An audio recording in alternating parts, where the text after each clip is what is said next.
Sebelum melanjutkan, jangan lupa subscribe dulu, terima kasih. Bab 307.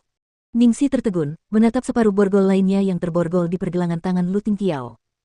Melihat borgol berwarna merah muda itu, Ningxi pun marah besar. Lu Tingqiao, kau sudah melewati batas. Beraninya kau menggunakan benda menjijikkan seperti itu.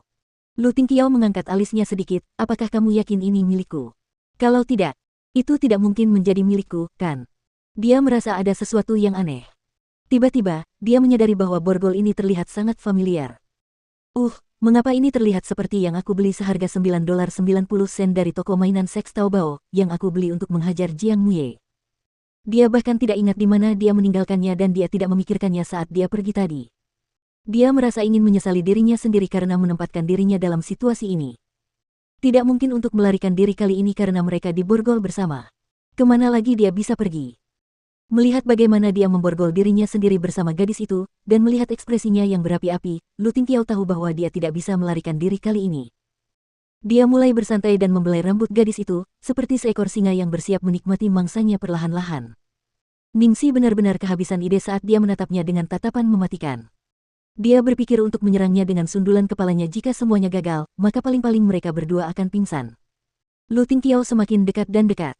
Hanya beberapa sentimeter sebelum bersentuhan, Ningxi bersiap untuk beradu kepala, tetapi pada saat itulah Lu Tingqiao tiba-tiba membenamkan wajahnya ke bantal. Ningxi bingung. Dia bahkan belum menyundul kepalanya ke arah dia, bagaimana dia bisa pingsan begitu saja. Iblis memiliki begitu banyak tipu daya sehingga Ningxi tidak berani bertindak sembarangan. 3 menit berlalu dan suara napas yang teratur pun terdengar. Ningxi berbalik untuk melihat apa yang terjadi. Dia melihat Lu Tingqiao memejamkan matanya, dan dia tertidur lelap. Dia tertidur.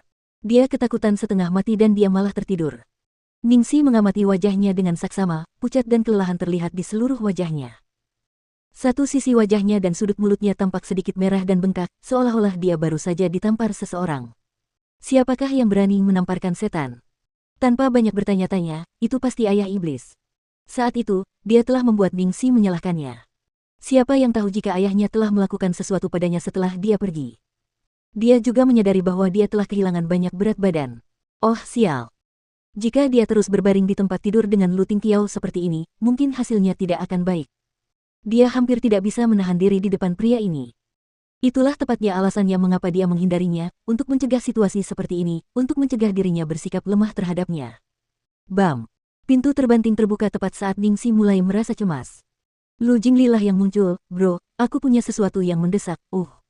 Tuan kedua. Tolong bantu saya.